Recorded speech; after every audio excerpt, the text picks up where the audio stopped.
Navy captain laughed at Single Dad's fishing boat, then saw the nuclear sub-commander certificate. He mocked the rusted boat like it was a joke, until the Single Dad pulled out a Navy document that made the whole harbor fall silent. Before we get into the story, comment below where in the world you are watching from today. The morning sun cast long shadows across Chesapeake Bay Harbor as Jack Tanner's weathered boots clicked against the wooden dock. The salty air filled his lungs, a familiar comfort that marked the start of another working day. His old fishing boat, Grace, bobbed gently in the water, her white paint chipped but clean, much like everything else in Jack's carefully maintained world. "Daddy, I packed extra mustard this time." 8-year-old Ellie's voice rang out behind him as she carefully made her way down the dock, her small hands clutching a brown paper bag. Her dark hair was pulled back in 2 neat braids, the same way her mother used to wear. "That's my girl." Jack smiled, reaching down to help her aboard. "Remember what I taught you about 3 points of contact?" Ellie finished, demonstrating as she used both hands and 1 foot to steady herself while climbing onto the boat. "I remember everything you teach me, Daddy." Jack's chest tightened with pride, and something else, a familiar ache that never quite went away. At times like these, Ellie looked so much like her mother, it almost hurt to look at her. But he pushed the feeling down, focusing instead on their morning routine. As they worked together preparing for the day ahead, Jack's mind wandered to darker waters. The submarine control room flashed in his memory. Klaxons blaring, red warning lights flooding the compartment. His commanding officer's face twisted with rage as Jack countermanded his order. He could still hear the echo of his own voice. "With all due respect, sir, if we dive now, we'll lose the whole boat." The decision had saved 38 lives that day. It had also ended his naval career. Ellie's voice pulled him back to the present. "Can I tie the stern line today?" "Sure can, sunshine." Jack watched as she executed a perfect cleat hitch, her small fingers moving with surprising confidence. "That's Navy-worthy work right there, Miss." "Clara says I'm a natural sea woman," Ellie beamed, mentioning the harbor's beloved bait shop owner. As if on cue, the screen door of Clara's shop creaked open. "Speaking of the devil," Jack murmured with a warm smile as Clara Whitmore emerged, carrying a thermos. "You two aren't sneaking out without saying good morning, are you?" Clara called out, her silver hair catching the early light. She made her way down to them, careful steps betraying her 70-plus years. "Wouldn't dream of it, Miss Clara," Jack replied, accepting the thermos she thrust at him. "Though you don't need to bring us coffee every morning." "Hush now." Clara waved him off. "A man who works as hard as you deserves a decent cup of coffee. That instant stuff you drink is an insult to your taste buds." From further down the dock came a gravelly laugh. "Clara's right about that, Jack. Your coffee could strip paint off a battleship." Old Ben Carter approached, his Marine Corps cap pulled low over his eyes. He walked with a slight limp, a souvenir from Vietnam, though he never talked about it. The former Marine had been one of the first people to welcome Jack to the harbor community, never asking questions about his past when others whispered, "Morning, Ben." Jack nodded. "Fish biting yet?" "They're always biting for those who know where to look," Ben replied with a knowing wink at Ellie. "Though some folks might say the same about rumors." He knew what Ben meant. There had been more whispers lately about his past, especially since the naval base had changed commanders. People wondered why a former submarine officer would choose to scrape by as a small-time fisherman. Clara shot Ben a warning look before turning back to Jack. "Pay no mind to dock talk, Jack Tanner. You're a good man raising a fine daughter." "That's all anyone needs to know." Ellie, who had been checking their supplies, popped her head up from the cabin. "Daddy, we've got everything stored, just like on your checklist." "That's my first mate," Jack said, grateful for the distraction. "Ready to cast off?" As they prepared to leave, other fishermen began arriving at the harbor. Most nodded respectfully to Jack, They'd seen him work through storm seasons and slow catches, never complaining, never asking for help. A few, though, kept their distance, their sideways glances telling Jack all he needed to know about which rumors they believed. "You take care out there," Clara called, as Jack started the engine. "Weather report says it might kick up later." "We always do," Jack assured her, then turned to his daughter. "Ellie, want to help me with the bowline?" Together, they worked in comfortable sync, Ellie handling her tasks with a seriousness that sometimes made Jack's heart ache. She'd grown up too fast after her mother passed, determined to be strong for him. He wished she didn't feel she had to be. As Grace pulled away from the dock, Jack could hear old Ben's voice carrying across the water. "There goes the finest captain this harbor's got, whether he wears the stripes or not." The comment stirred something in Jack's chest, pride mixed with old shame. He'd made the right choice that day on the submarine. He knew that in his bones. But the cost had been steep. His career, his pension, his wife's faith in their future. She'd stood by him through the court-martial, but the stress had taken its toll. When the cancer came 2 years later, she'd had no strength left to fight it. The harbor grew smaller behind them as Grace cut through the morning chop. Ellie had settled into her usual spot near the bow, her face turned into the wind, fearless and free. Jack adjusted their heading, then glanced at the small framed photograph fixed beside the wheel. A woman with Ellie's dark hair and bright eyes, her smile full of life and love. "Another day. Love," he murmured, touching the frame gently. "One more tide." The late morning sun blazed over Chesapeake Bay Harbor, transforming the usually quiet docks into a festive gathering.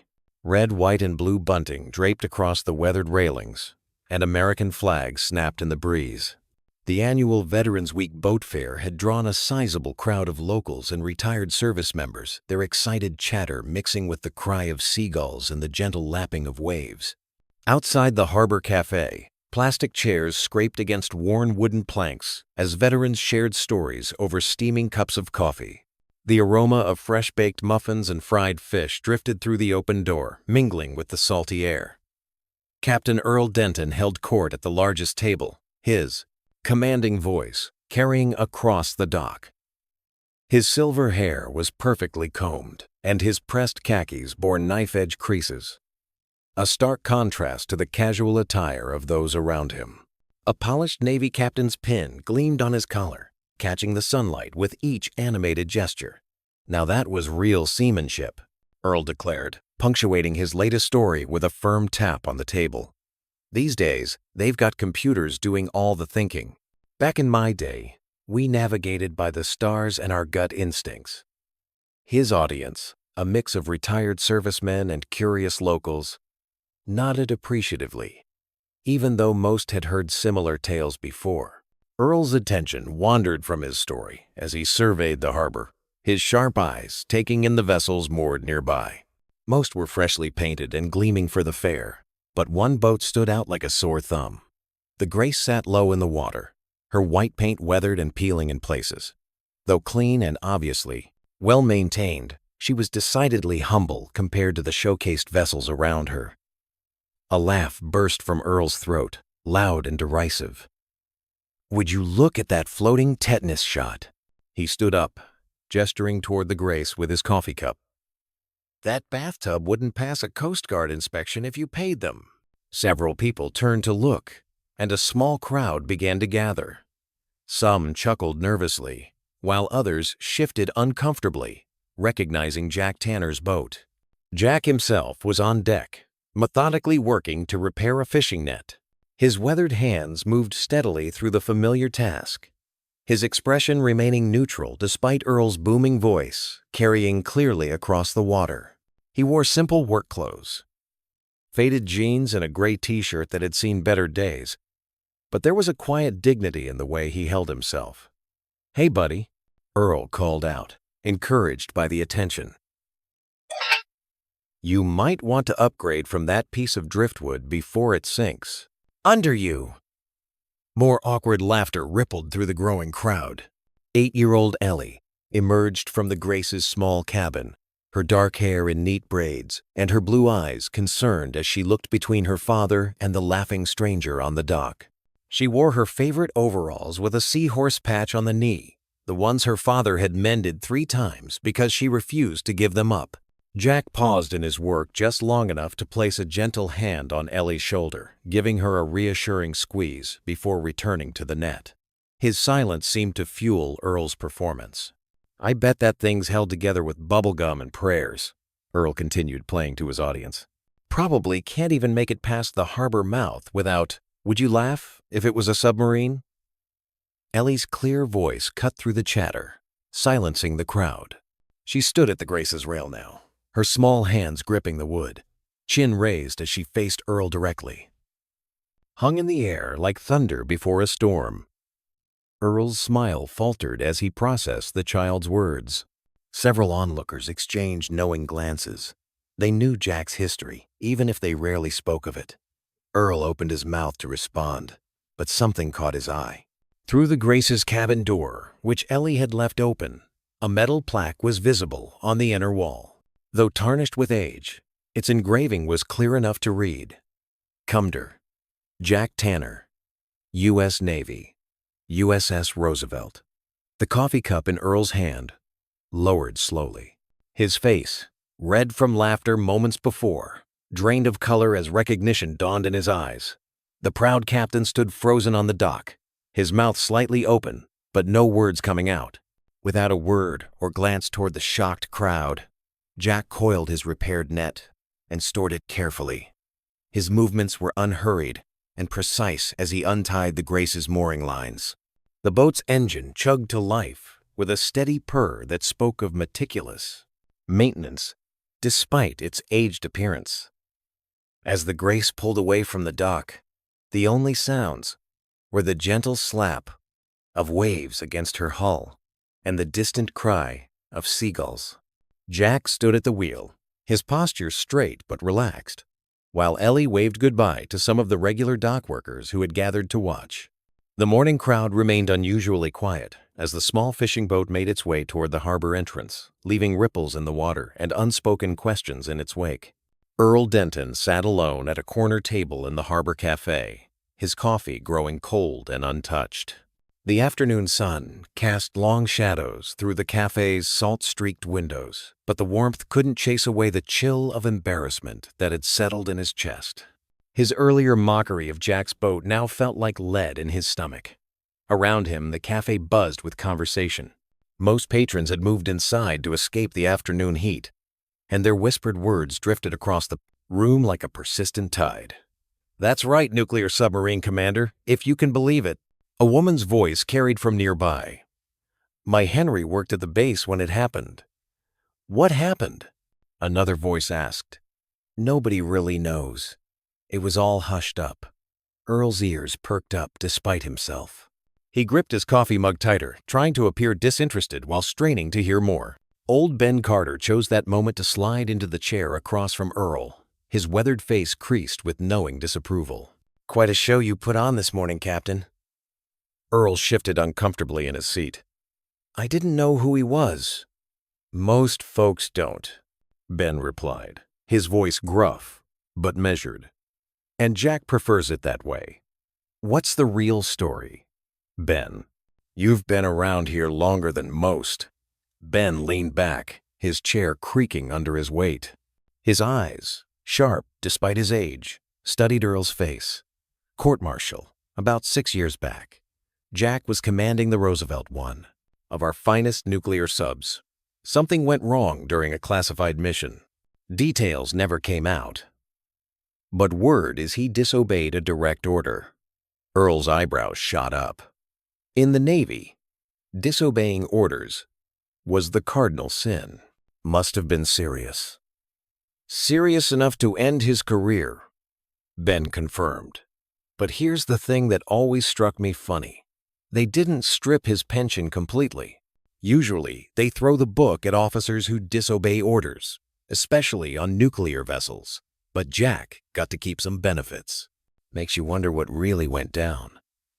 Earl stared into his coffee, remembering the quiet dignity with which Jack had absorbed his mockery that morning. The man hadn't shown an ounce of the arrogance Earl had encountered in most submarine commanders.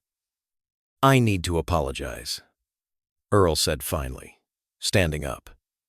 Ben nodded approval. "He'll be at the market now, unloading today's catch."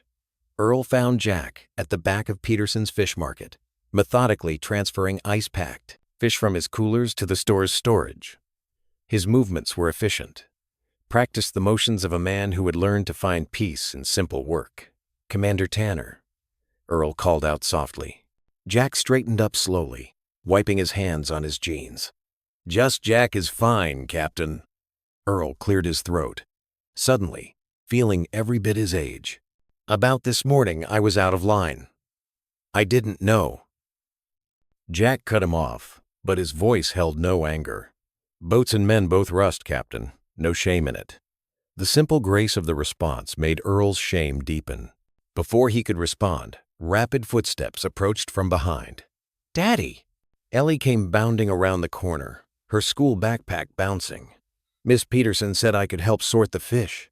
She skidded to a stop when she saw Earl, her smile fading slightly.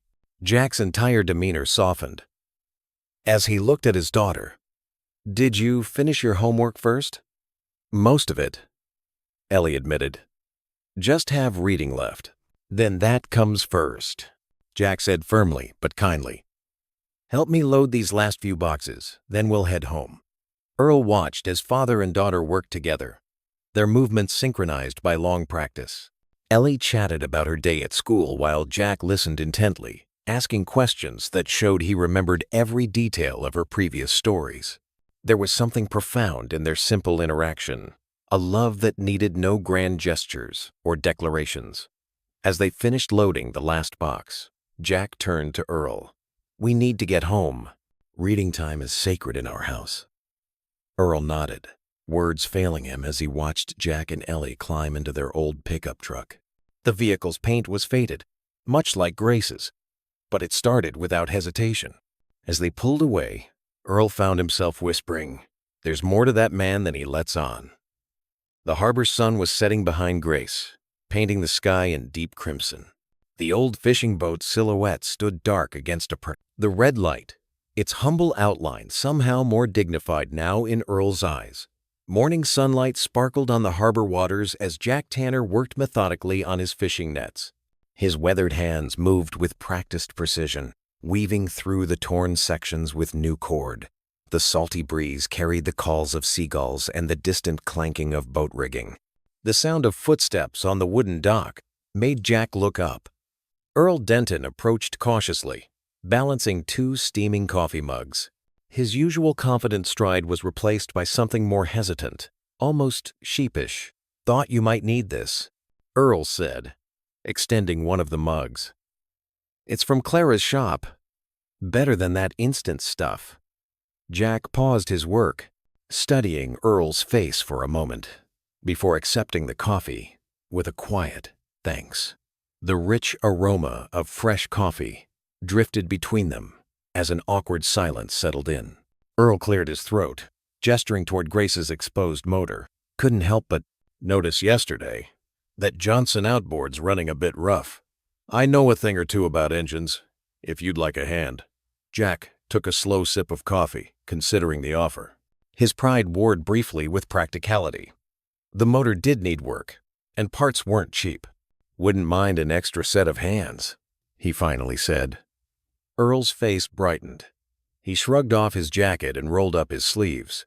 "Let me grab my tools from the car." Soon they were working side by side, the morning quiet broken only by the occasional request for a wrench or screwdriver. As they cleaned the carburetor, Earl shared stories about his first command, a patrol boat in the South China Sea. "Engine gave out right in the middle of a storm," he recalled, hands deep in Grace's motor. "Youngest mechanic we had was seasick as a dog, but he got us running again. Sometimes I think the Navy's held together by kids too green to know what can't be done." Jack nodded, a ghost of a smile crossing his face. "Had a chief like that on the Roosevelt. Could fix anything with duct tape and determination." They worked through the morning, trading stories that carefully skirted anything too personal or painful. Earl noticed how Jack's voice would sometimes catch when mentioning his submarine days, but he didn't push. Some wounds needed time to heal. Around 3 o'clock, the clip-clop of running feet announced Ellie's arrival from school. Her backpack bounced as she raced down the dock, face lighting up at the sight of the 2 men working on her father's boat. "Dad! Captain Denton!" she called out, skidding to a stop. "What are you doing?" Earl wiped his hands on a rag and gave her a theatrical bow. "Well, if it isn't the Admiral of Ice Cream herself, we're just giving your fine vessel some much-needed attention." Ellie giggled at the title. "Admiral of Ice Cream? Oh, yes," Earl said seriously. "A very important position, in charge of all frozen treats in the 7 seas. Learn some proper nautical knots while we work?" "Can I, Dad?" Ellie asked, bouncing on her toes. Jack nodded, his eyes soft as he watched Earl show his daughter how to tie a bowline. The older man's gruff voice grew gentle as he guided Ellie's small hands through the motions. "Loop it like this. See? We call this the rabbit coming out of his hole," Earl explained, helping her practice. "Now you try." The afternoon passed in a blur of engine work and knot tying lessons. Earl taught Ellie sea shanties that made her laugh, while Jack found himself sharing more freely about his early Navy days.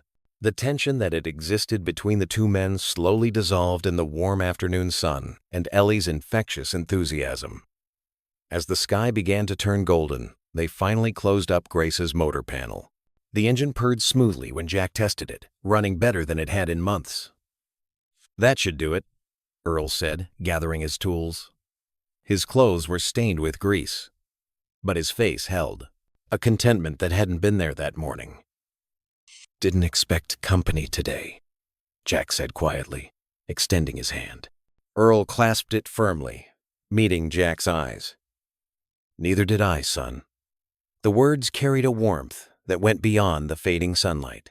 The moment held, then passed, naturally as Ellie showed off her newly mastered knots. The harbor breeze carried the smell of salt and possibility, and something that felt surprisingly like friendship began to take root on the old wooden dock. The Grace cut smoothly through the morning waters of Chesapeake Bay, her newly repaired motor humming with renewed vigor. The late summer breeze filled the small boat's sails, carrying with it the tang of salt and freedom.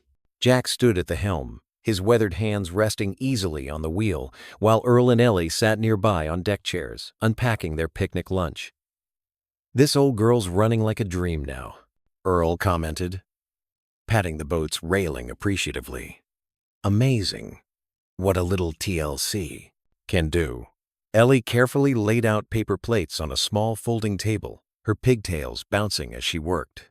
"Did you really fix the whole engine, Captain Earl?" "Your dad did most of the work, sweetheart," Earl replied, watching as Jack guided them through a gentle turn. "I just handed him the tools and shared some sea stories." Jack smiled slightly, his eyes fixed on the horizon. The morning sun caught the silver in his hair, making him look older than his years. "Don't sell yourself short, Earl. That carburetor trick of yours saved me a bundle." They settled into an easy lunch of sandwiches and lemonade, the gentle rocking of the boat providing a soothing backdrop to their meal. Seagulls wheeled overhead, hopeful for a stray crumb. Ellie tossed them bits of bread, giggling as they caught them mid-flight. Earl watched Jack's practiced movements at the helm, noting how naturally he handled the boat. It was more than just fishing experience. There was military precision in every adjustment, every check of the instruments. "You know," Earl began carefully, setting down his sandwich, "I've been wondering, why'd you leave the Navy, Jack? Man, with your experience, could have gone far." The question hung in the air like storm clouds. Jack's shoulders tensed almost imperceptibly, but his voice remained steady. "Sometimes truth sinks deeper than the sea, Earl." Ellie looked up from her sandwich, her young face showing concern at the sudden change in her father's tone. Jack forced a smile and quickly changed the subject, pointing out a pod of dolphins breaking the surface nearby. The afternoon passed pleasantly enough, though Earl noticed how Jack skillfully deflected any further questions about his service. As they approached the harbor in the golden light of evening, the dock was busier than usual. Several vessels had arrived for the upcoming boat fair, including a sleek Navy patrol craft. Jack expertly guided Grace into her slip, with Earl handling the bowline and Ellie standing ready with the stern rope. As they secured the boat, a tall officer in summer whites approached the dock. The man stopped abruptly, recognition flashing across his face as he spotted Jack. The officer's posture stiffened, and he raised his hand in a crisp salute. "Commander Tanner." His voice carried clearly across the wooden planks. Jack returned the salute automatically, his face carefully neutral. "Lieutenant Commander Briggs. You're a full commander now, I see." "Yes, sir." Briggs' tone was cold as he lowered his hand. "Didn't think I'd see you after what happened, Commander." The atmosphere on the dock turned as thick as fog. Ellie pressed closer to her father's side, sensing the tension. Jack placed a protective hand on her shoulder. "Life has a way of surprising us all, Briggs," Jack replied quietly. "Have a good evening." The officer moved on, but his presence had cast a shadow over the day's peace. Earl watched the exchange with growing curiosity, noting how the other Navy personnel on the dock had fallen silent, their eyes following Jack as he helped Ellie gather their things from the boat. Later that evening, after Jack and Ellie had headed home, Earl found old Ben Carter at his usual spot by the bait shop. The old Marine was organizing tackle boxes, his gnarled hands moving with surprising dexterity. "Ben," Earl said, settling onto a nearby crate, "what really happened with Jack Tanner?" Ben glanced around before answering, his voice low. "It was classified, most of it. But word gets around in Navy towns." He paused, checking again that they were alone. "There was an incident few years back. On a submarine. The Roosevelt. Something about disobeying direct orders." "Disobeying orders?" Earl leaned forward. "Jack doesn't strike me as the type.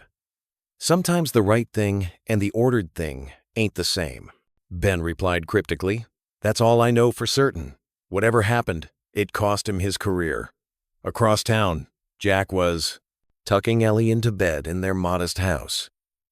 Her room was decorated with a mixture of princess items and toy boats, a blend of fairy tales and maritime heritage. "Daddy?"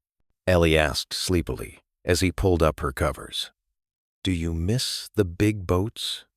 Jack sat on the edge of her bed, his expression softening in the warm glow of her nightlight.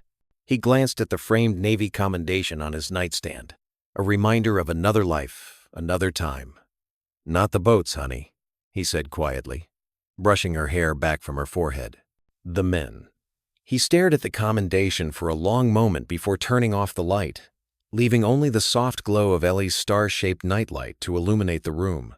The morning sun painted long shadows across the weathered planks of the harbor as Earl's determined footsteps echoed along the dock.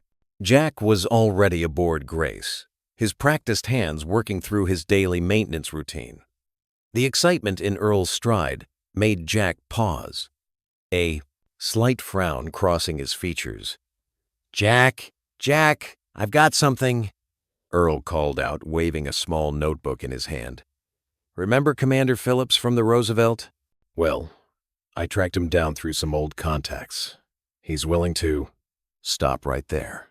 Jack's voice carried a sharp edge that made Earl halt mid-stride. "Whatever you're doing, whatever you think you're helping with, don't." Earl's enthusiasm deflated slightly, but his jaw set with stubborn determination. "Son, I've been asking around. Something's not right about what happened to you, and people know it. We. Jack stepped onto the dock, his shoulders tense. "There is no we in this, Captain. That chapter of my life is closed. Let it stay buried." "Like you've stayed buried?" Earl's voice softened with concern.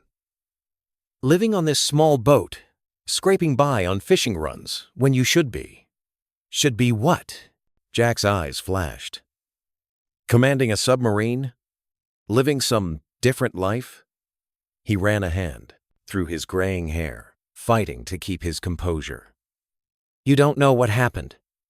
"Then tell me," Earl pressed, stepping closer. "Because what I do know doesn't add up. A decorated commander doesn't just throw away his career without reason." The harbor around them buzzed with morning activity. But between the two men, time seemed to stand still. Jack stared at the water for a long moment, his jaw working silently. "It was a nuclear test mission," he finally said, his voice barely above a whisper. "Routine stuff. Or it should have been. We were running drills off the coast of—" He stopped, shaking his head. "Doesn't matter where. What matters is what we found." Earl remained silent, watching as Jack struggled with memories he'd clearly locked away for years. There was a malfunction in one of the cooling systems. Nothing major at first, but the protocols were clear surface immediately, full stop, emergency procedures. Jack's eyes grew distant. But my superior had other ideas. We had dignitaries aboard, some big brass watching the tests. He ordered me to continue the drill. "And you refused," Earl said softly. Jack nodded slowly. "I did more than refuse. I took control of the boat, ordered an emergency shutdown against direct orders from a superior officer." His hands gripped the dock railing. "2 crew members died during the evacuation procedures. If we'd continued the drill—" He trailed off, leaving the unspoken horror hanging in the air. "You saved the rest of the crew," Earl stated firmly. "Maybe. But in the Navy, disobedience costs careers.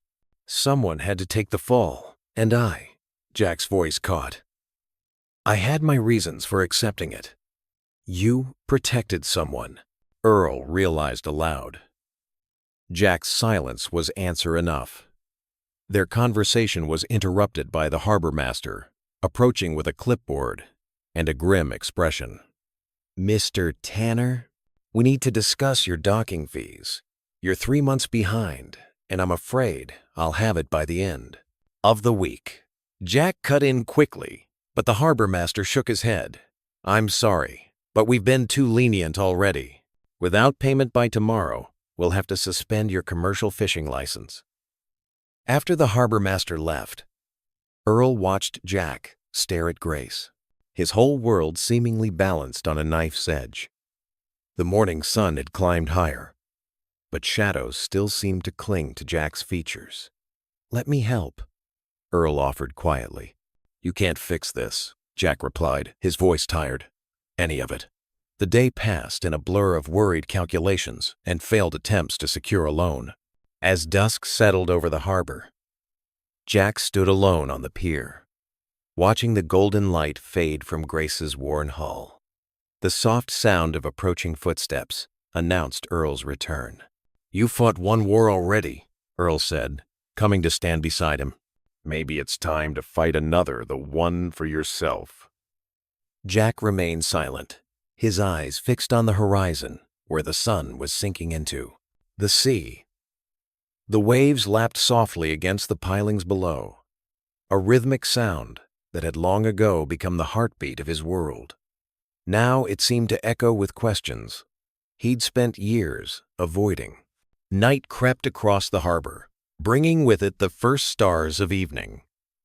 The day's warmth faded into a cool breeze that carried the promise of change, whether welcomed or not. The morning fog still clung to the harbor when Earl's pickup truck rumbled into the parking lot.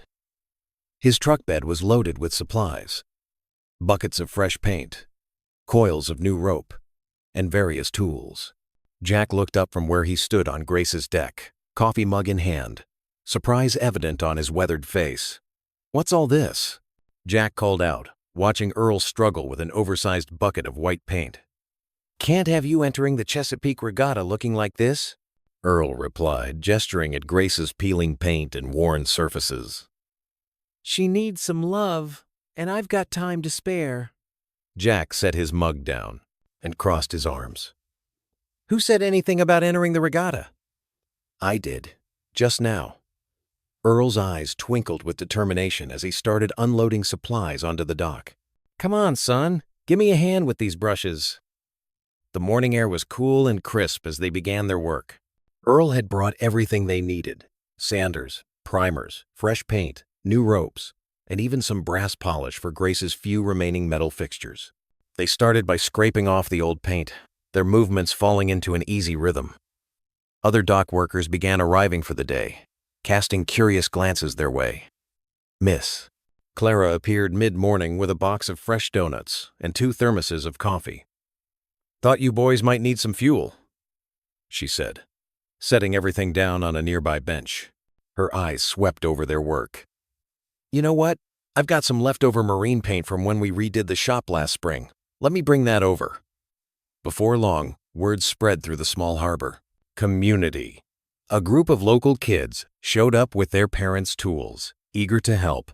Even some of the skeptical fishermen who usually kept their distance wandered over to lend a hand. As they worked, the conversation flowed naturally. Earl noticed how Jack seemed more relaxed with each passing hour, as if the physical labor of restoration was helping him shed some of his usual reserve.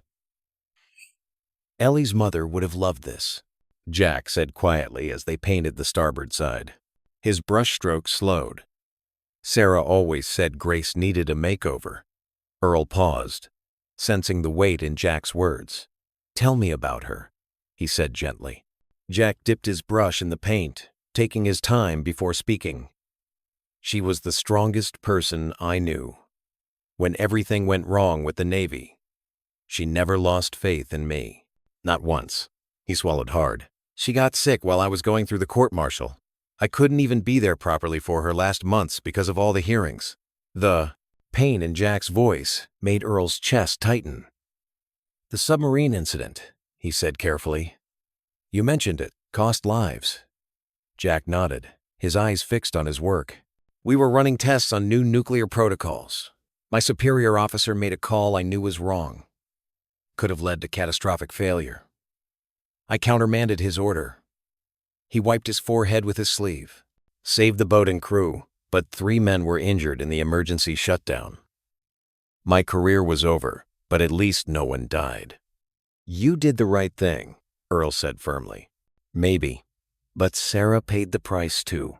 Our savings went to lawyers. Had to sell our house. She never complained, just kept saying we'd rebuild." Jack's brushstrokes became more deliberate. "She passed away believing I'd clear my name someday." They worked in respectful silence after that, the sound of sanders and brushes filling the air. By late afternoon, Grace was transformed. Fresh white paint gleamed in the sun. New ropes coiled neatly on deck, and her brass fittings shone like new coins. Ellie arrived from school and gasped at the sight. "Dad, she looks beautiful." She ran her hand along the freshly painted hull, like a real racing boat. "That she does," Earl agreed, grinning at her enthusiasm.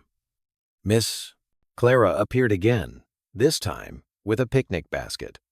"Thought you might all enjoy dinner on the pier," she said, spreading a checkered tablecloth on a nearby table. "It's too nice an evening to waste indoors." The setting sun painted the harbor in soft golden light as they sat down to eat. Miss Clara had prepared fried chicken, potato salad, and her famous apple pie. The conversation flowed easily, punctuated by Ellie's excited chatter about the upcoming regatta. Jack looked at his boat, then at his daughter's shining face, and finally at Earl, who had become such an unexpected friend. A genuine smile spread across his features, the first real one Earl had seen since they'd met. Maybe this old boat's still got one good. "Voyage left," Jack said, his voice warm with hope. Earl met his gaze steadily. "Met is, so do you." Around them, the harbor settled into evening, Grace's fresh paint glowing in the last light of day, a symbol of renewal and possibility. The morning sun cast long shadows across Earl's kitchen table as he stared at the thick manila envelope that had just arrived. His hands trembled slightly as he read the return address: Office of Naval Records, Washington, D.C. After weeks of calling in favors and pestering old contacts, something had finally come through. Earl poured himself a cup of coffee, settled into his chair, and carefully opened the envelope. Documents spilled onto the worn tablecloth. Official transcripts, handwritten letters, and photographs from the USS Roosevelt's final mission under Jack's command. The paper had that distinct government feel, crisp and formal, with stamps marking some pages as declassified. His reading glasses perched on his nose, Earl began sorting through the materials. The first document was a transcript from the court-martial hearing. As he read, his coffee grew cold and forgotten. His eyes widened at the testimony of Lieutenant James Morrison, the reactor officer. Commander Tanner's actions, while in direct violation of orders, prevented a Level 1 nuclear incident. The cooling system malfunction would have led to. Earl shuffled through more papers, finding letters from crew members written after the incident. One from Chief Petty Officer Thomas Williams stood out. Commander Tanner knew what those orders meant. He chose to save his crew instead of following protocol. They called it insubordination, but we called it courage. The morning stretched into afternoon as Earl pieced together the truth. Jack hadn't just disobeyed orders. He'd prevented a disaster that could have killed everyone aboard and contaminated miles of coastline. The superior officer who'd given the original order had later resigned under mysterious circumstances. Earl's hands clenched into fists. All these years, Jack had carried this burden alone. Later that afternoon, Earl walked down to the harbor market to grab some supplies. As he passed the bait shop, he overheard two fishermen talking in low voices. Heard the old captain's been asking questions about Tanner's Navy days. One said, leaning against a stack of crab pots, "Stirring up trouble if you ask me. Some things are better left buried," the other replied. "Man's got a kid to think about." Earl's jaw tightened, but he kept walking. Let them talk. They didn't know what he knew now. The sun was setting when Earl pulled up to Jack's modest house near the water. It was a small place, white paint peeling in places. But the yard was neat, and children's toys were carefully arranged on the porch. Through the window, he could see Jack and Ellie at the kitchen table, probably working on her homework. Earl grabbed the envelope from his passenger seat and walked to the door. His knock was answered by Jack's surprised face. "Earl? Everything all right? Need to talk to you, Jack. It's important." Earl's voice was graver than usual. Jack studied him for a moment, then nodded and led him into the kitchen. Ellie looked up from her math homework and beamed. "Grandpa Earl." The nickname made Earl's heart warm, even as the weight of the envelope seemed to grow heavier in his hands. Jack must have sensed something was off, because he turned to his daughter. "Ellie, why don't you finish that upstairs?" "But I'm almost done," she protested. "Please, sweetheart." Jack's voice was gentle but firm. Once Ellie had gathered her books and headed upstairs, Jack gestured for Earl to sit at the kitchen table. The evening light filtered through the window, casting long shadows across the worn surface. "What's this about?" Jack asked, though his expression suggested he already knew. Earl placed the envelope on the table between them. "Got some interesting reading today. Roosevelt. About what really happened." Jack's face hardened. "I told you to leave it alone." "You were right." Earl pressed on, pulling out the documents. "The crew's testimonies, the technical reports, they all show you made the right call. That order you disobeyed, it would have killed everyone aboard." "It doesn't matter anymore." Jack's voice was tight. "Doesn't matter? Jack, you saved those men's lives. You prevented a nuclear disaster, and they hung you out to dry for it." Earl spread the papers across the table. "Look at these letters from your crew. They never believed you deserved what happened." Jack stared at the documents but didn't touch them. His hands were clenched in his lap. "I buried this a long time ago, Earl.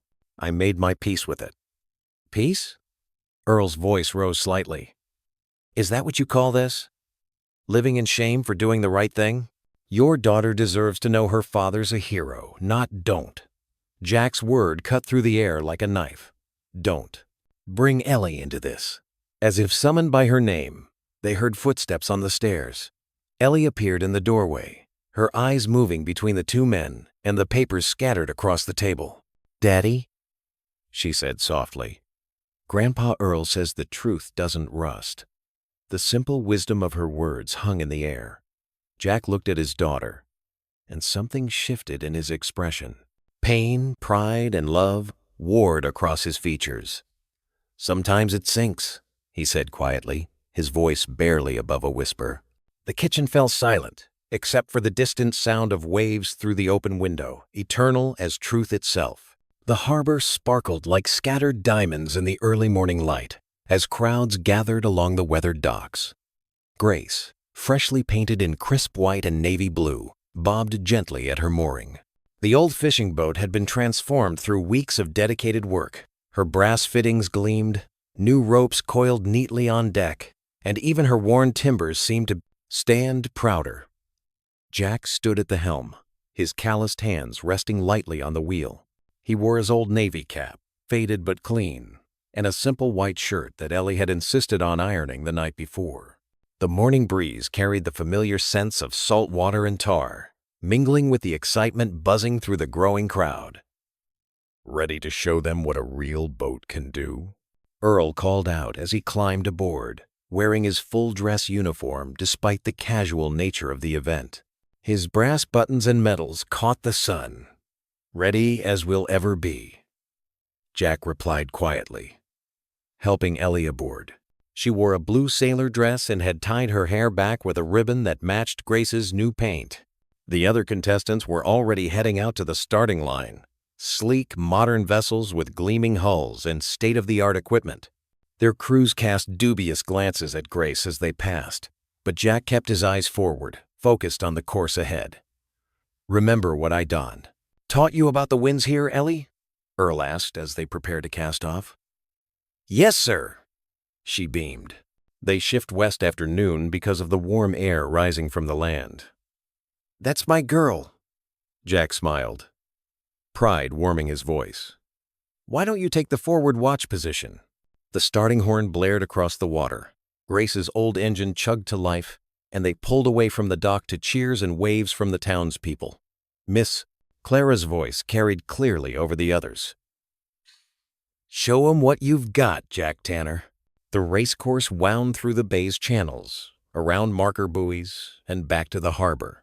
As they approached the starting line, Jack felt a familiar calm settle over him, the same feeling he'd known on submarine duty, when experience and instinct merged into pure focus. The second horn sounded. They were off. The faster boats quickly pulled ahead, their wakes chopping the water. But Jack knew Grace's strengths. He guided her steadily through the first turn, taking a tighter line than the others dared with their deeper keels, winds picking up from the southeast. Earl called out, adjusting the mainsail with practiced ease. "Just like the old days. Eh, Commander?" Jack nodded, allowing himself a small smile. The familiar rhythm of working together had returned naturally, Earl handling the sails while Jack steered, Ellie calling out distances to the markers and checking their heading. They passed the halfway point, still trailing the leaders, but Jack remained focused. He'd studied the weather patterns, the tides, the shallow spots that locals knew to avoid.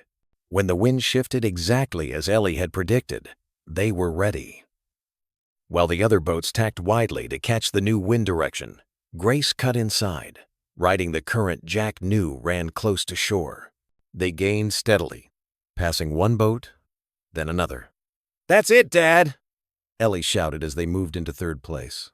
The crowd on shore had grown larger, their cheers carrying across the water. The final leg stretched before them, a straight shot back to the harbor. The two lead boats were still ahead, but fighting each other's wake, their crews shouting and jostling for position. "Now, Earl," Jack called. The old captain unfurled their secret weapon, a spinnaker sail they'd restored from Jack's racing days. The bright fabric filled with wind, and Grace surged forward like a horse given free rein. They drew even with the leaders as the finish line approached. Jack felt the wheel alive in his hands, responding to each subtle adjustment. This wasn't about winning anymore. It was about proving that some things ran deeper than shame or rust or time. Grace pulled ahead in the final 100 yards, her bow cutting cleanly through the waves as decades of experience guided her home. They crossed the finish line to thunderous cheers from the crowd, Ellie jumping up and down while Earl let out a whoop that belonged to a much younger man. As they tied up at play, the dock, it seemed the whole town had gathered to congratulate them. Miss Clara pushed through with hugs for all three. Old Ben stood straighter than usual as he shook Jack's hand. Even the crews from the other boats came by to offer genuine congratulations. The afternoon flowed into evening, and bonfires were lit along the shore. Tables appeared laden with food, and someone started playing guitar. Under the deepening sky, Earl stood and called for attention. "Folks," he began, his voice carrying clearly across the crowd. "I've known many sailors in my day, seen plenty of heroes wearing medals and bars. But true courage isn't just about one moment of glory. He turned about sailing through the storms life sends your way, day after day, with your head held high and your heart steady." He turned to Jack. "Some men face their battles at sea, others in the harbor of their own hometown.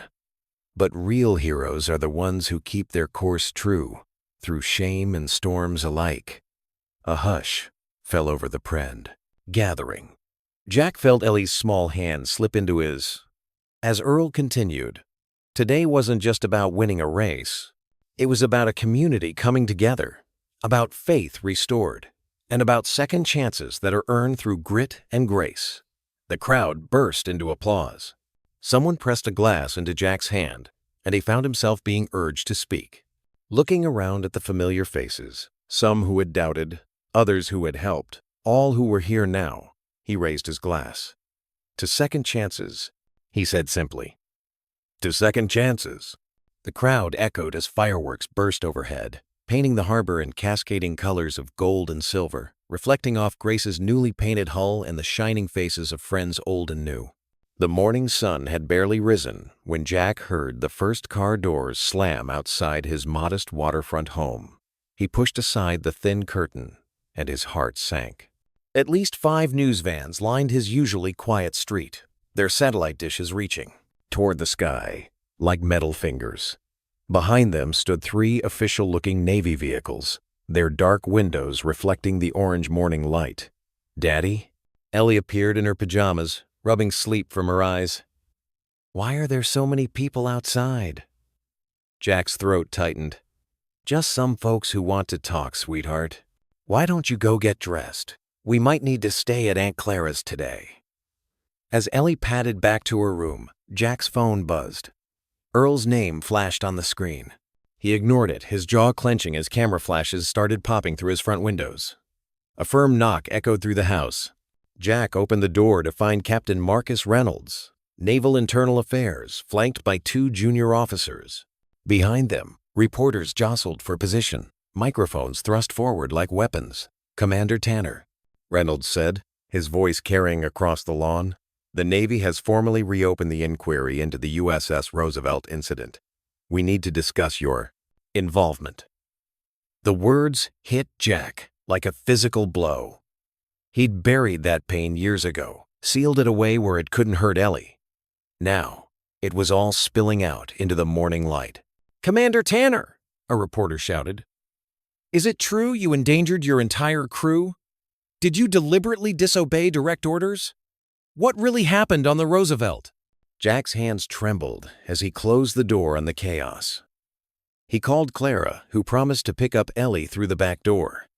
Then he dialed Earl. "Jack, I just heard Earl started." "Save it." Jack cut him off, his voice low and dangerous. "You did this. All your digging, all your calls to old contacts. Did you think they wouldn't notice? I was trying to help to clear your name. You had no right." Jack's shout echoed off the kitchen walls.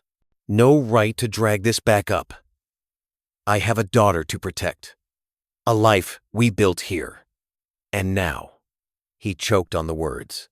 "Son, listen to me," Earl pleaded. "Those documents prove you were right. The reactor was I don't care about being right. Jack slammed his fist against the counter. I cared about keeping my daughter safe, giving her a normal life. Now there are reporters calling me a traitor outside my home. The silence stretched between them, heavy with betrayal. I'll fix this, Earl said finally. I promise. You've done enough. Jack hung up. Throughout the day, Jack watched through his windows as reporters interviewed locals. He saw old Ben shake his head and walk away. Miss Clara shooed them from her bait shop with a broom, but others talked, and with each conversation, Jack felt his carefully built world crumbling. The television news was worse. Disgraced former Navy commander attempts to rewrite history. One headline blazed. They showed old footage of his court-martial, his younger self being stripped of rank, photos of the Roosevelt. Interviews with former crew members who called him reckless, dangerous. None of them knew the truth. How the reactor's cooling system had been failing. How his superior had ordered them to continue the test anyway, risking a meltdown that would have poisoned the entire eastern seaboard. How Jack had chosen insubordination over catastrophe. As evening approached, the rain began first a gentle patter, then a steady drumbeat against the windows. Jack's phone buzzed again. A text from Tommy, the dockmaster. Come quick, Grace. Jack grabbed his raincoat and ran through the downpour to the harbor. The reporters had finally gone, driven away by the weather. But what he found at his slip stopped him cold. Grace, his beloved boat, their weekend triumph, turned to ash. Someone had slashed her hull with what must have been a knife or box cutter, leaving long, jagged wounds in her freshly painted sides. And there, in dripping red paint across her bow, one word: traitor. Jack's knees gave out. He knelt on the wet dock beside Grace, rain mixing with tears he couldn't hold back. All the work, community's help, all the pride they'd felt at the regatta destroyed in an act of hate. The rain fell harder, washing streaks of red paint down Grace's wounded hull like blood. Jack stayed there, kneeling, as the storm soaked through his clothes. Each drop felt like judgment, like the weight of secrets finally breaking free. Behind him, footsteps approached on the dock. He didn't need to turn to know it was Earl. The old captain stood silently in the rain, witnessing the destruction his well-meaning intervention had wrought.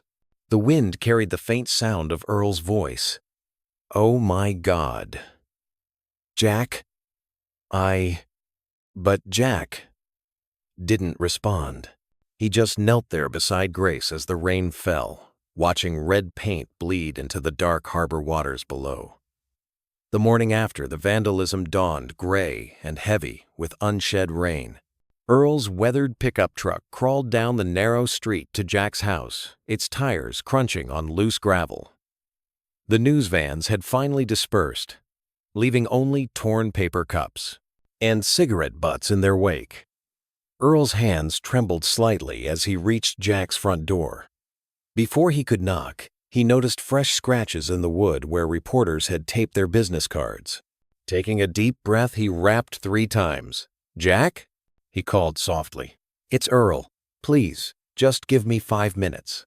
Inside, Jack sat at his kitchen table, staring at a cold cup of coffee. He heard Earl's voice but didn't move. Ellie watched from the hallway, her small face pinched with worry. Daddy, maybe we should. No, sweetheart. Jack cut her off gently. Not today. Earl knocked again, more insistent this time. Jack, I know I messed up. I never meant for any of this to happen. Jack's jaw tightened. He could picture Earl outside, probably wearing that old Navy cap he always had on, looking like a guilty dog waiting to be let in from the rain. But the betrayal cut too deep. After a few more minutes, Earl's footsteps retreated down the porch steps. Through the window, Jack watched him climb back into his truck and drive away. At the local market later that morning, whispers followed Jack through the aisles. Mrs. Peterson, who'd always bought his fish, turned away when she saw him coming. But old Ben from the hardware store made a point of shaking his hand, saying loudly, "Good morning, Commander. with deliberate respect in his voice. The town was choosing sides. Some, like Ben, stood firmly with Jack. They'd known him for years. Watched him raise Ellie alone. Seen his quiet dignity. Others muttered about smoke and fire, wondering what else he might be hiding. Back at the harbor, Jack stood before Grace. The cruel word traitor still marred her hull, though he'd tried scrubbing it away for hours. His eyes traced the familiar curves of her bow, remembering all the peaceful mornings they'd shared. Now she looked as wounded as he felt. Mr. Stevens made an offer, he told Ellie, who'd followed him to the dock. He'd take Grace off our hands. Give us enough to start fresh somewhere else. No, Ellie's voice cracked. This is our home. Grace is our home. Her eyes filled with tears. Why can't you just talk to Grandpa Earl? He was trying to help. Help? Jack's voice came out harsher than he intended. He dug up things that were buried for a reason, honey. Some things need to stay in the past. Mom would want you to forgive him, Ellie said quietly. Jack felt the words like a physical blow. He knelt down to her level, his throat tight. Because sometimes forgiveness feels like surrender, he whispered. And I've surrendered enough already. Ellie ran off toward home, leaving Jack alone with his thoughts and the lapping waves. At the harbor cafe, Earl sat in his usual corner booth, pushing a plate of untouched eggs around with his fork. Miss Clara watched him from behind the counter, her kind face creased with concern. Finally, she brought him a fresh cup of coffee and slid into the seat across from him. You look like you're carrying the weight of the whole bay on your shoulders, she said gently. Earl's shoulders slumped. I wanted to help him, Clara. Everything I found, the testimonies, the letters, they proved Jack was a hero. He saved that submarine and her crew. But now, he gestured helplessly at the window, where Grace's damaged hull was visible in the distance. The road to trouble is paved with good intentions, Clara said, but her voice was kind. Earl straightened up, something fierce and determined crossing his weathered face. I won't give up until Jack's name is cleared. Even if he never speaks to me again. He pulled out a thick folder of documents. The truth's all here, plain as day. Someone just needs to listen. As evening approached, storm clouds gathered over the bay. Jack stood at his bedroom window, watching the first lightning flashes illuminate the dark water. Each burst of light showed him Grace, still faithfully moored at her pier despite her wounds. The sight of her made his chest ache. The Vandal's paint had cut deeper than her hull. It had reached into the past, dragging up memories he'd fought so hard to bury, the klaxons blaring on the Roosevelt, the captain's illegal order, the choice that had saved lives but cost him everything.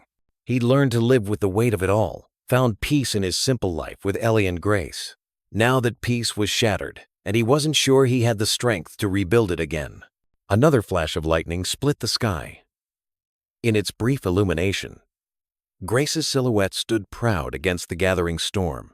Despite everything, she remained steady at her moorings, refusing to break, just like she always had, just like he always had. The rain began to fall, drumming against the roof as Jack watched the darkness gather over the bay. In the distance, Grace rocked gently against her lines, her damaged hull a darker shadow in the gloom. She looked lonely out there, he thought, wounded but unbroken, waiting for tomorrow's tide. The late morning sun struggled through thick clouds as Earl shuffled through his mail at his kitchen table. Bills, advertisements, and a plain white envelope with no return address. His arthritic fingers fumbled with the seal before extracting a single sheet of cream-colored paper, official Navy letterhead visible at the top. Earl's coffee grew cold as he read, his eyes widening with each line. The signature at the bottom made his hands shake. Admiral Richard Cole, recently retired from the Pentagon's naval operations. Earl had served under him briefly in '82. My God, he whispered, reaching for his reading glasses to study the documents more carefully. The letter was clear and damning. Commander Tanner's superior officer, Captain James Rourke deliberately falsified maintenance reports on the USS Roosevelt's reactor cooling systems. When Commander Tanner discovered critical safety violations during the weapons test, his refusal to proceed wasn't insubordination.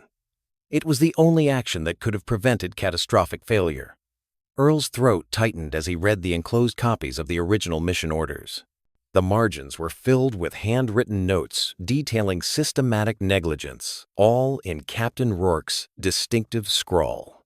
The dates matched perfectly with Jack's court-martial.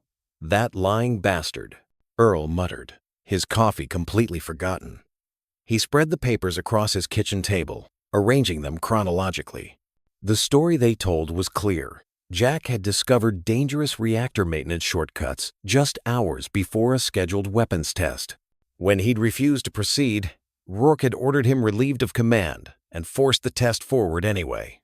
Only Jack's quick thinking and direct intervention had prevented a meltdown that would have killed everyone aboard and contaminated miles of coastline.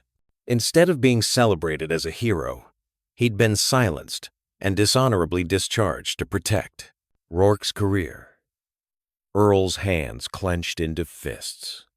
He'd seen similar cover-ups during his own service good men sacrifice to protect the powerful. But this time, he had proof. The morning stretched into afternoon as Earl made calls to his old Navy contacts. Many doors that had been closed suddenly opened at the mention of Admiral Cole's name. By evening, Earl had compiled a thick folder of supporting evidence: maintenance logs, crew statements, and reactor specifications that all corroborated the Admiral's letter. "This is it," Earl said to himself, carefully organizing everything into a presentation folder. "This is what we needed." The Navy Board of Inquiry was scheduled to meet in Washington, D.C. next week. Earl knew the protocols he'd testified before them twice during his own career. His hands moved automatically as he typed up his formal request to appear. Muscle memory from decades of military paperwork taking over. As sunset painted his kitchen walls orange, Earl's phone rang. It was his old friend, Captain Davidson from the Judge Advocate General's office. "They'll hear your testimony, Earl," Davidson said without preamble. "Tuesday at 09:00. But you better be damn sure about this. These kinds of allegations against a senior officer, they'll tear you apart if you can't back them up." "I've got the proof right here in front of me," Earl replied, patting the folder. "And I've got Admiral Cole's letter." "Cole?" Davidson's voice sharpened. "That changes things. He's still respected, even in retirement.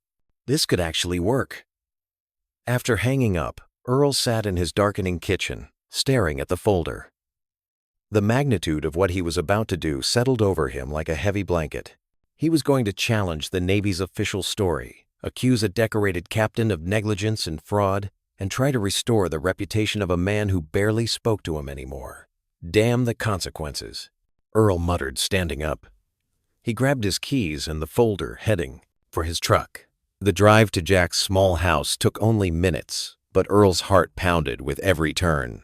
Most of the windows were dark, but he could see a faint light in what he knew was the kitchen. Jack was still awake. Earl parked and walked slowly to the front door, his shoes crunching on the gravel drive. The porch light stayed dark. Jack never turned it on anymore, not since the reporters started coming around. He knocked firmly. No response. "Jack?" Earl called softly, not wanting to wake Ellie. "I know you're in there. I need to talk to you." Silence stretched out, broken only by the distant sound of waves against the shore. But Earl could sense movement inside a shadow passing behind the door, the faint creak of floorboards. "I've got proof, Jack. Real proof. About what happened on the Roosevelt. Admiral Cole sent me everything. The falsified reports, the original orders, all of it." Earl's voice grew stronger. "Rourke was wrong. You were right, and I can prove it now." The shadow behind the door didn't move, but Earl knew Jack was listening. "I'm testifying before the board next Tuesday in D.C. They're going to hear the truth. Finally. All of it." Earl placed his hand on the door, speaking directly to the wood grain. "You're a good man, Jack. You saved those sailors' lives. You did the right thing. and I'm going to make sure everyone knows it." Still no response, but Earl could almost feel Jack's presence on the other side, could picture him standing there in the darkness, struggling with years of buried pain and anger. "I know you're mad at me," Earl continued, his voice softening. "I know you think I should have left it alone. But sometimes a friend has to fight for you, even when you won't fight for yourself." He stepped back from the door, straightening his shoulders. "I'm going to clear your name. Whether you like it or not, you deserve that. Ellie deserves that. And those men whose lives you saved, they deserve to know the truth too. The Find Presentation." Door remained firmly closed. But somewhere inside, Earl heard what might have been a muffled sob. Or maybe it was just the wind. Either way, he'd said what he came to say. He turned and walked back to his truck, the folder of evidence tucked securely under his arm. Behind him, Jack's house stayed dark and silent, but Earl smiled slightly as he drove away. The truth would finally come out, whether Jack was ready for it or not. The floorboards creaked softly under Jack's feet as he made his way down the narrow hallway of their small house. Dawn was just beginning to paint the sky in gentle strokes of pink and gold. He'd barely slept, tossing and turning all night, Earl's words echoing in his mind. As he approached Ellie's room, he noticed her door was slightly ajar. The sight that greeted him made him pause in the doorway, his heart catching in his throat. Ellie knelt by her window, her small hands clasped together, head bowed in the soft morning light. Her whispered words carried clearly in the quiet house. "And please help Daddy and Grandpa Earl be friends again. Amen." Jack's chest tightened. She hadn't noticed him yet, and he watched as she opened her eyes and gazed out at the harbor where Grace's familiar silhouette bobbed gently in the distance. "Good morning, sweetheart," he said softly. Ellie turned, not startled, but wearing an expression far too serious for her young face. "Morning, Daddy. I was just talking to God about the boats." "The boats?" Jack moved into the room and sat on the edge of her bed. "Mm-hmm." Ellie climbed up next to him, her small feet dangling. "Grandpa Earl says God fixes broken ships if you just keep sailing." She looked up at him with her mother's eyes. "He told me that when we were painting Grace." He said sometimes the best boats are the ones that got fixed after being broken. Jack felt the weight of her words settle over him. Earl had become such a presence in their lives these past weeks, teaching Ellie knots, telling her stories about the sea, bringing her ice cream after school. The old captain had filled a grandfather-shaped hole in his daughter's life that Jack hadn't even realized was there. "Do you miss him, honey?" Jack asked, though he already knew the answer. Ellie nodded, picking at a loose thread on her pajama sleeve. "He tells the best stories, and he makes you smile sometimes, Daddy. Real smiles." She paused, then added with childhood wisdom, "He's sorry he made you mad. He told me so." Jack's throat felt tight. He'd been so caught up in his anger, in feeling betrayed, that he'd forgotten how much Earl's presence had meant to both of them.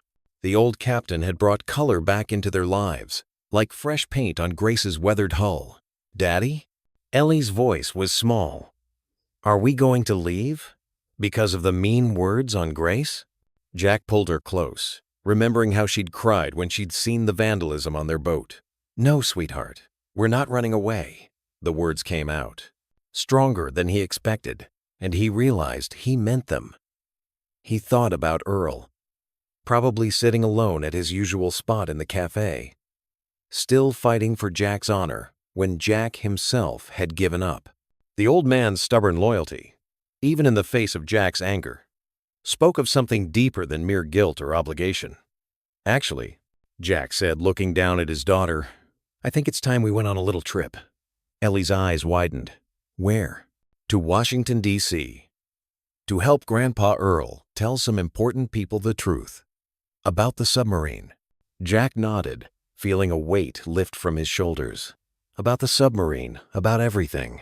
The smile that broke across Ellie's face was like sunshine after a storm. She threw her arms around his neck. "Can we go see him now? Please?" Jack glanced at the clock. Barely 6 a.m. But he knew Earl would be at the cafe already, nursing his morning coffee and planning his testimony. "Get dressed," he told her. "Quick as you can." 20 minutes later, they walked hand in hand down the quiet harbor street.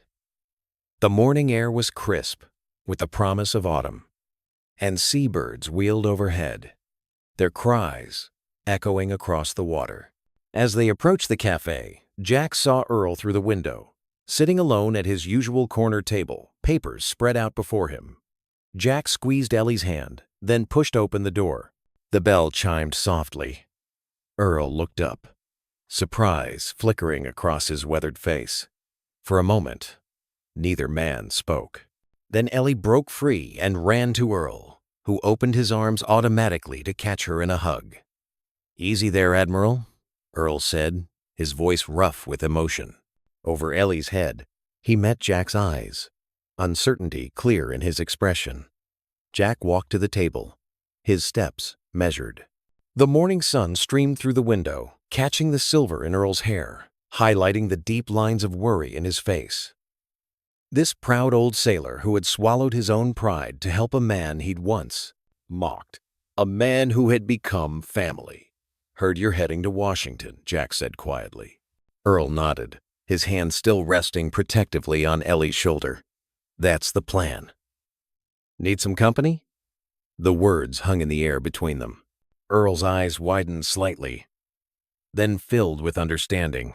He stood slowly, extending his hand across the table. "Welcome aboard, Commander." Jack took the offered hand, feeling the strength in the old captain's grip. The sun crested fully over the harbor, flooding the cafe with golden light. "Let's finish this voyage together," Jack said, and meant it with all his heart. The marble steps of the naval headquarters gleamed under the harsh winter sunlight as Jack and Earl made their way up to the entrance. Jack's breath came out in small white puffs in the cold December air.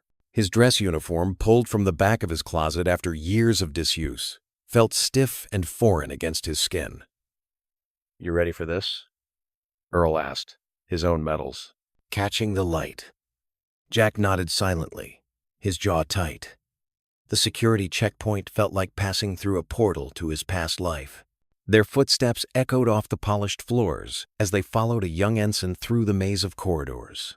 The hearing room doors loomed before them, heavy oak panels that seemed to hold the weight of judgment behind them. Jack's hand trembled slightly as he straightened his tie one last time. Inside, the room stretched out like a cathedral to military order.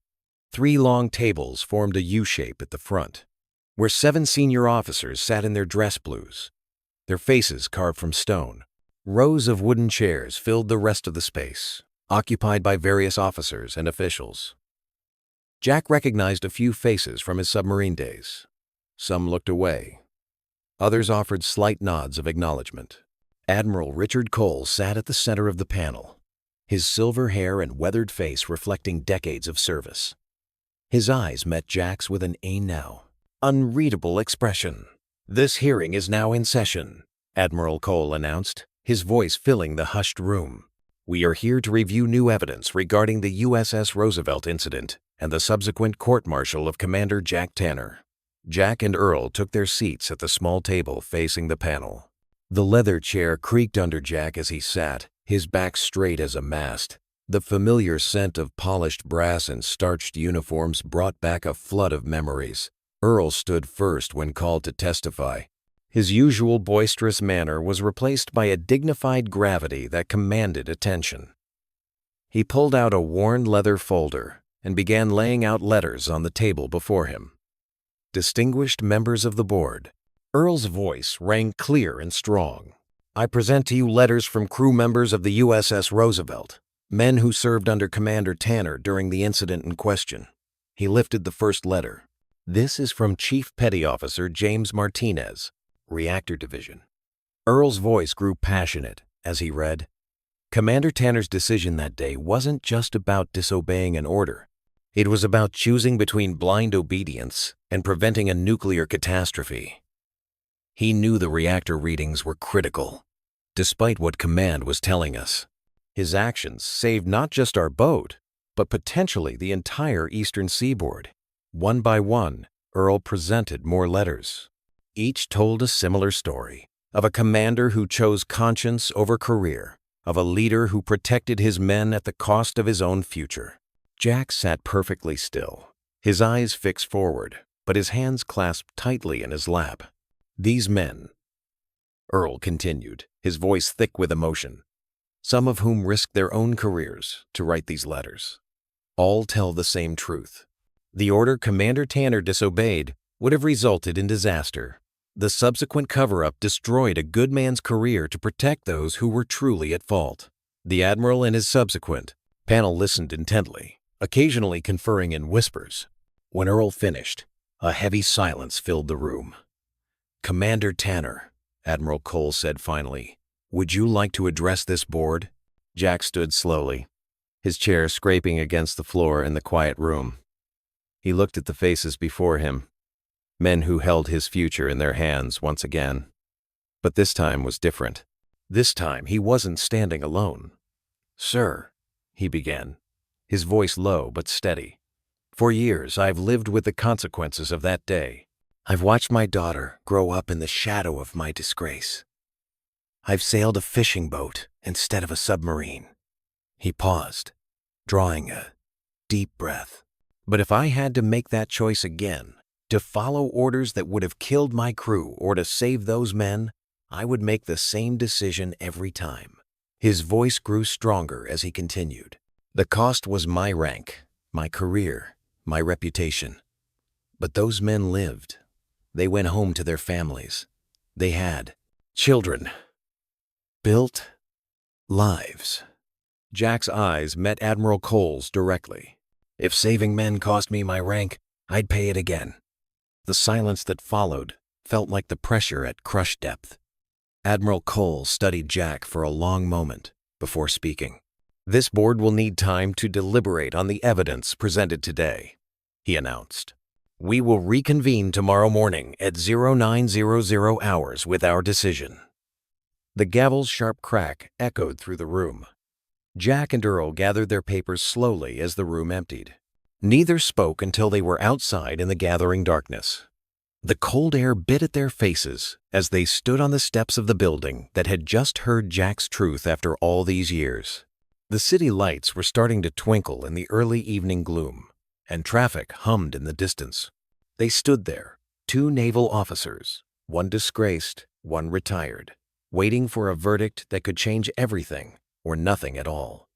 The morning sun filtered through tall windows, casting long shadows across the polished floor of the Naval Headquarters waiting room.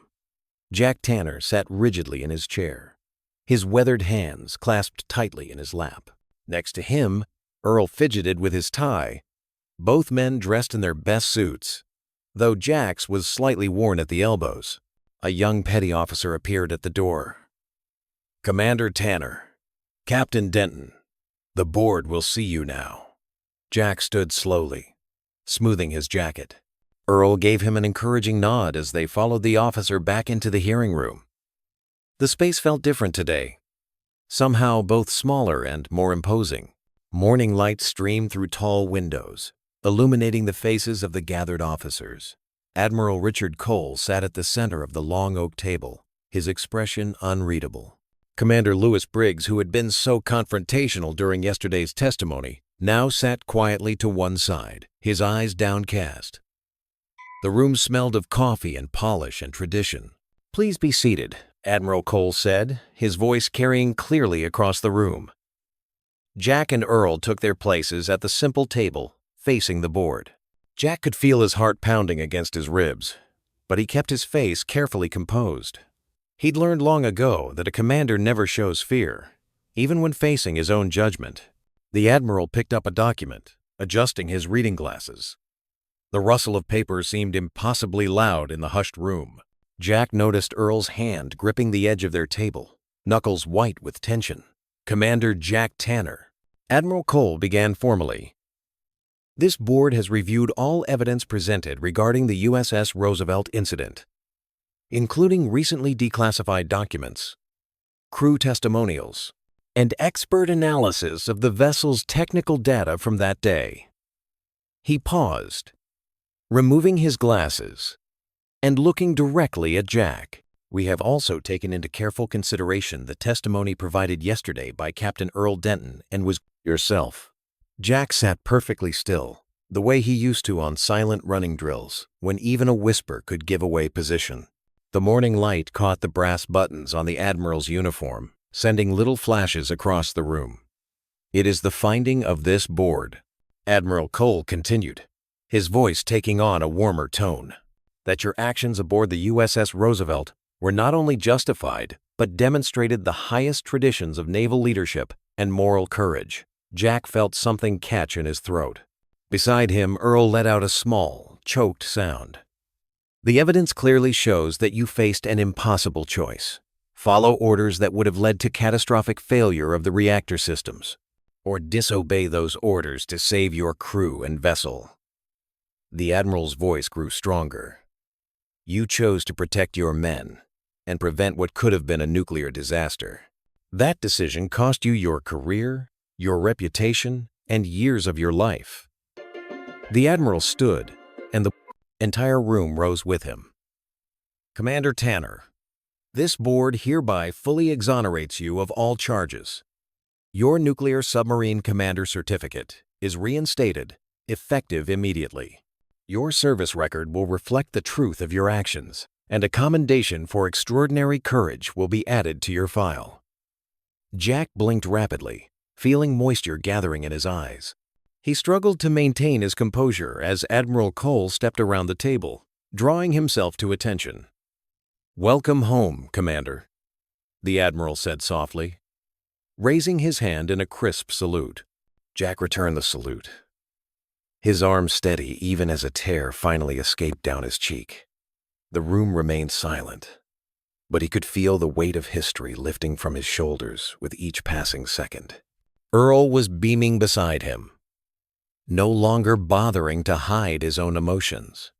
Several of the board members were nodding in approval, and even Commander Briggs had risen to offer a respectful salute. After the formal,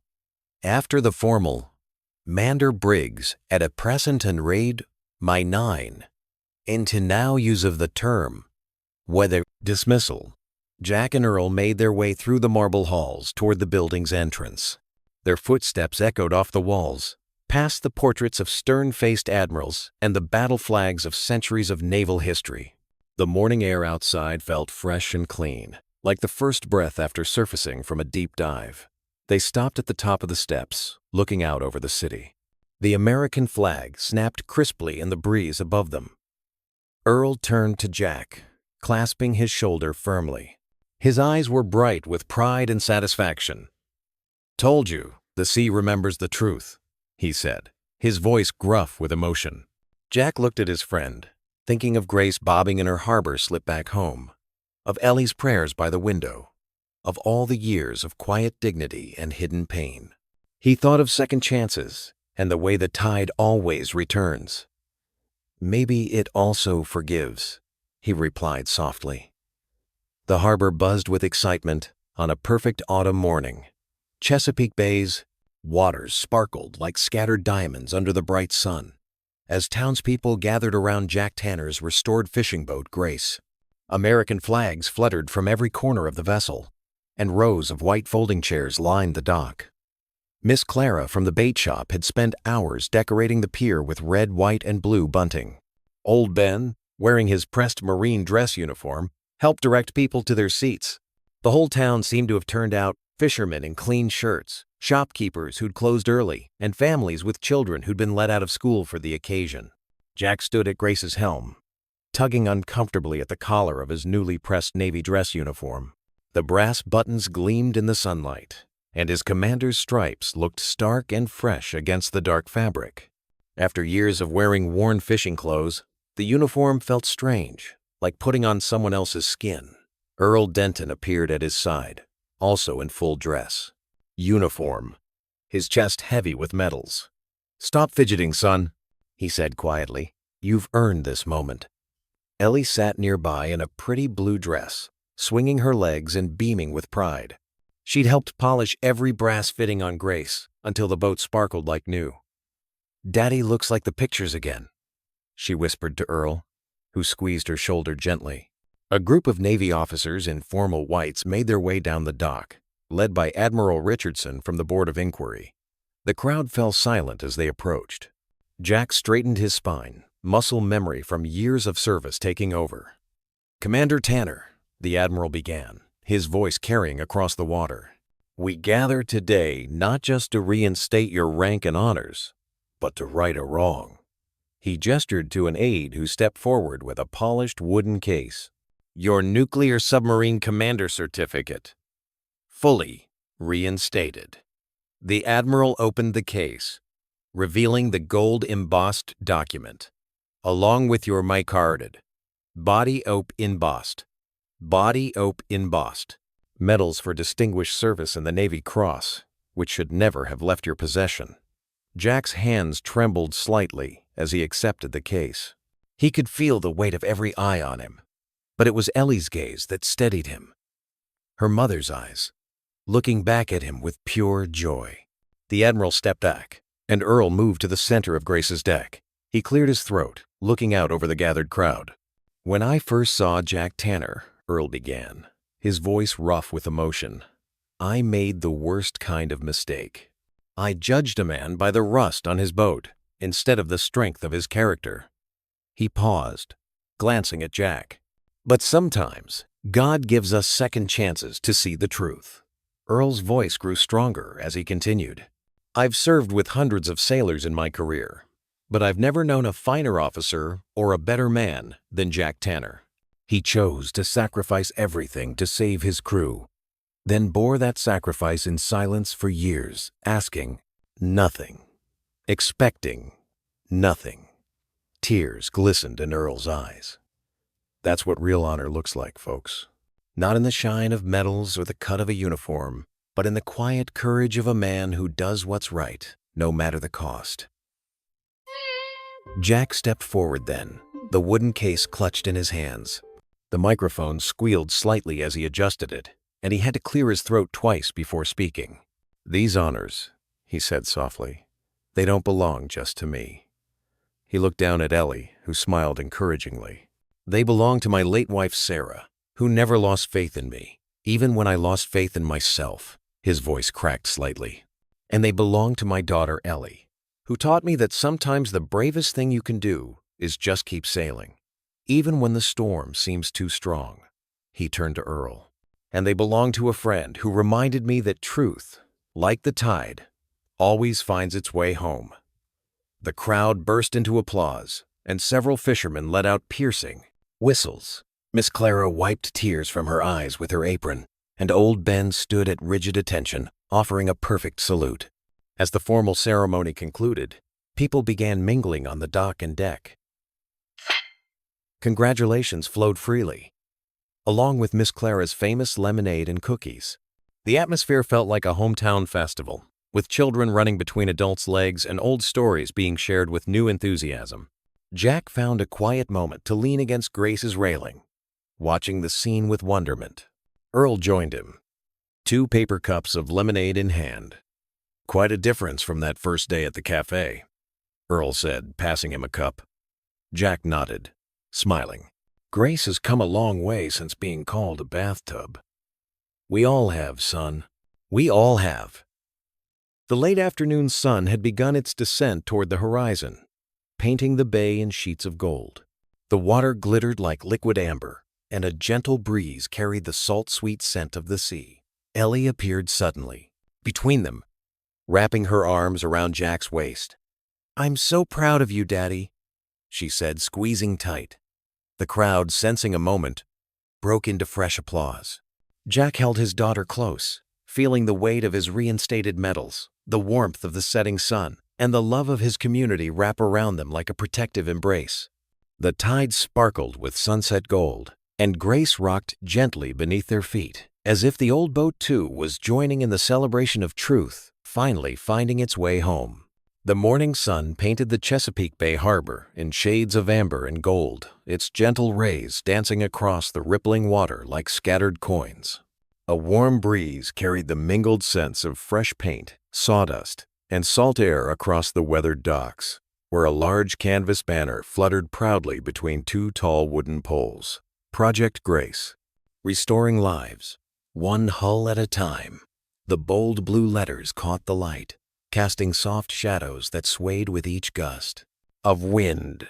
Jack Tanner stood at the edge of the main pier, his calloused hands tucked deep into the pockets of his worn denim jacket, watching the bustling scene before him with quiet pride that filled his chest like a warm tide. 6 months had transformed the once sleepy harbor into a vibrant workshop of hope and renewal, where the sounds of hammering, sanding, and cheerful conversation created a symphony of purposeful work.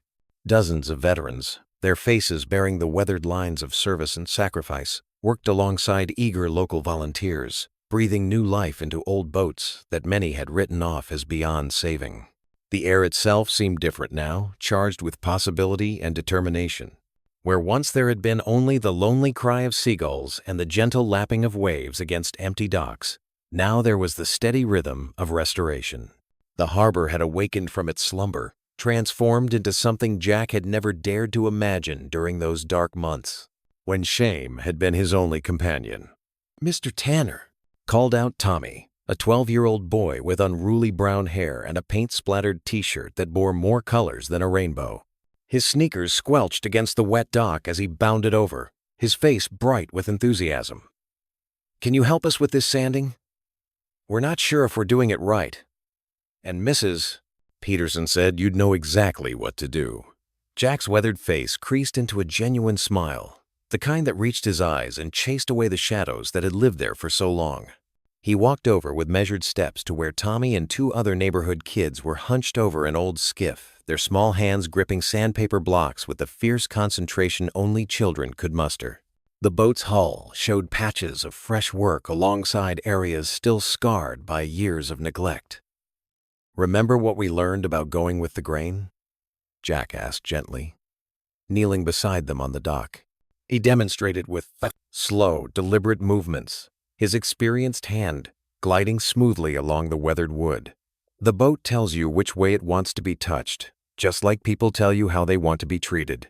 You've got to listen with your hands, feel what the wood is saying." The children nodded solemnly, their young faces serious with the weight of this wisdom. They adjusted their technique, following Jack's example with the careful attention of students eager to please a beloved teacher. Nearby, Earl Denton's booming laugh echoed across the water like a foghorn announcing good news, carrying clear and strong to every corner of the harbor. His white hair caught the morning light like spun silver as he gestured enthusiastically with paint-stained hands, sharing stories and hard-earned wisdom in equal measure to a group of veterans replacing waterlogged planks on a weather-beaten fishing boat. The men worked with the focused intensity of those who had found purpose again, their movements synchronized like a well-drilled unit. "Now that's craftsmanship," Earl called out, his voice rich with approval as he patted the shoulder of a young veteran who had just finished fitting a perfect joint. The man's face flushed with pride at the recognition, his hands still trembling slightly from old wounds that ran deeper than flesh. "You've got the touch, son. These old boats know when someone cares about doing things right. They can feel it in every nail and every brushstroke." The veteran, barely 25, but carrying eyes that had seen too much, straightened his shoulders at Earl's words. Jack had watched this transformation dozens of times over the past months. Broken spirits finding their way back to wholeness through the simple act of creating something beautiful with their hands. Ellie weaved between the workstations like a butterfly dancing through a garden, her honey-colored ponytail bouncing with each enthusiastic step. She carried supplies in a canvas bag slung across her shoulder and offered encouragement to everyone she passed, her voice bright as morning sunshine. She had grown taller in the past months, her gangly 12-year-old frame shooting up like a young sapling reaching for light, but her heart remained just as expansive and generous as ever. Jack watched with wonder as she helped a younger girl carefully paint registration numbers on a dinghy's bow, both of them giggling like conspirators as drops of paint occasionally found their way onto fingers and cheeks instead of wood. "Your daughter's a natural leader," said Miss Clara, appearing beside Jack with the quiet grace of someone who had spent decades moving through the world with purposeful kindness. She handed him one of 2 steaming cups of coffee, the ceramic warm against his palm and the rich aroma rising like incense in the morning air. Her silver hair was pulled back in its customary bun, and her eyes crinkled with the warmth of someone who had seen enough of life to recognize a miracle when it unfolded before her. Just like her daddy. Jack accepted the coffee with a grateful nod, wrapping his fingers around the cup and feeling the heat seep into his perpetually cold hands. "She's got her mother's spirit," he said softly, his voice carrying the gentle reverence he always used when speaking of Sarah. Always seeing the best in people, always ready to help. "Sometimes I think she inherited every good thing about both of us and left all the broken pieces with me." "Miss?" Clara smiled knowingly, her gaze following Ellie as the girl helped an elderly veteran steady a paint can. "Maybe that's how grace works," she said. "It skips the broken parts and lands where it's needed most." Throughout the morning, the harbor hummed with activity that felt almost musical in its rhythm and purpose.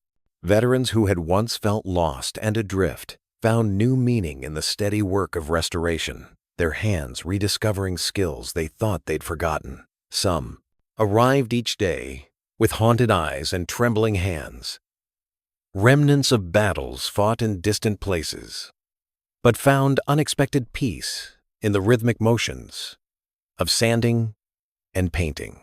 The repetitive work became a form of meditation, a way to quiet minds that had been too long at war with themselves.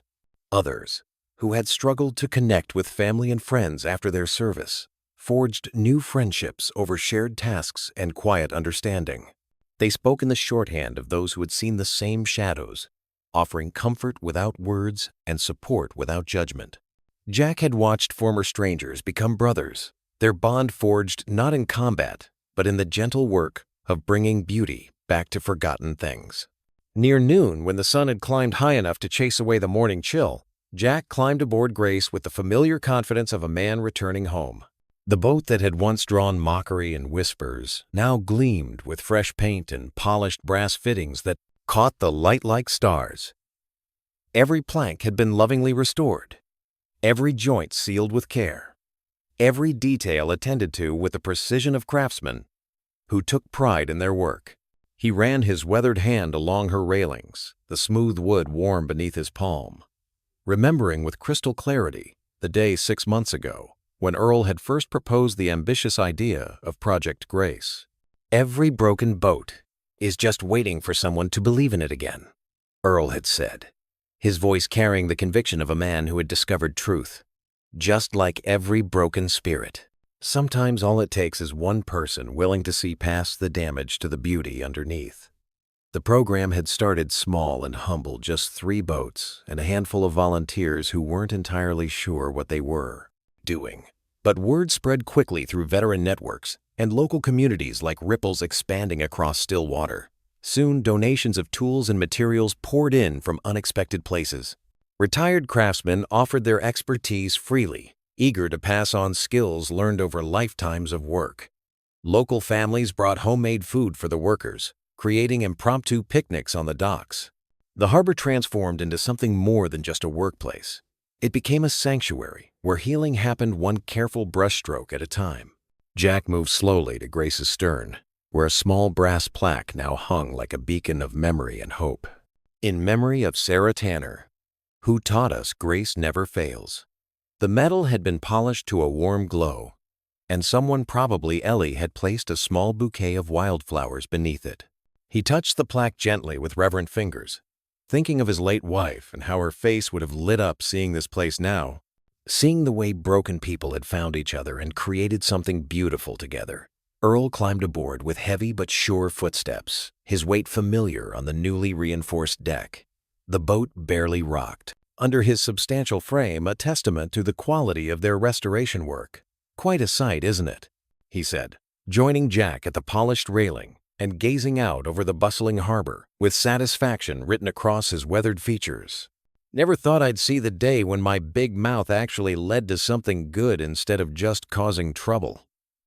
Jack chuckled, the sound low and warm. You just needed the right target for all that hot air. Sometimes the loudest voices are the ones calling out for something worth believing in. Speaking of hot air, Earl grinned, his eyes twinkling with the mischief that had never quite left him despite his years. Got word from the VA yesterday. They want to expand Project Grace to 3 more harbors along the coast. Seems we're not the only ones who needed this kind of healing. They're talking about funding, official recognition, the whole 9 yards. Jack felt his chest tighten with emotion he couldn't quite name.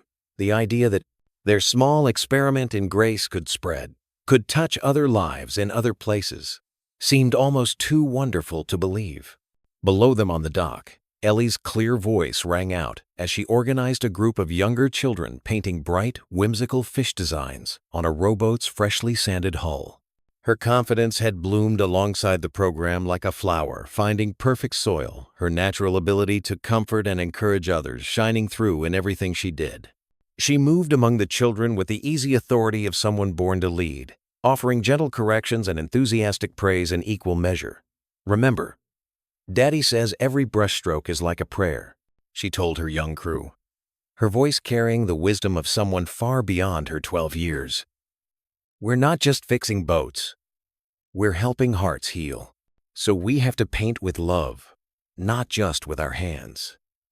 Jack felt his throat tighten at her words, overwhelmed by the depth of understanding she carried and the way she had absorbed the lessons of grace without ever being formally taught them. How far they'd all come from those dark days of shame and isolation, when each morning had felt like a battle just to face the world. The journey from disgrace to grace hadn't been easy or quick, but each small step had led them here, to this moment of purpose and peace that felt as solid as the restored deck beneath their feet. Standing at Grace's bow, Jack watched the afternoon sun paint the harbor in fresh light that seemed to bless everything it touched. The water sparkled like diamonds scattered across blue silk, and the gentle waves lapped against hulls with the rhythm of a contented heart. Behind him, the sounds of work and laughter rose with the changing tide, a symphony of healing and hope that filled the air with music more beautiful than any he had ever heard. Some storms wreck us to rebuild us, he whispered to the warming air, his words carried away on the breeze like a prayer released to find its own way home. From the dock below, Ellie's voice floated up clear and true as a church bell, calling the faithful. Daddy says the sea forgets nothing. But sometimes, when we do the hard work of making things right again, it forgives. What would you do if you were in their place? Comment your answer below, and let's see how you'd rewrite the ending. If you enjoyed the story of Jack Tanner, I handpicked the next story that you will enjoy. Please don't miss this one. Click here to watch it.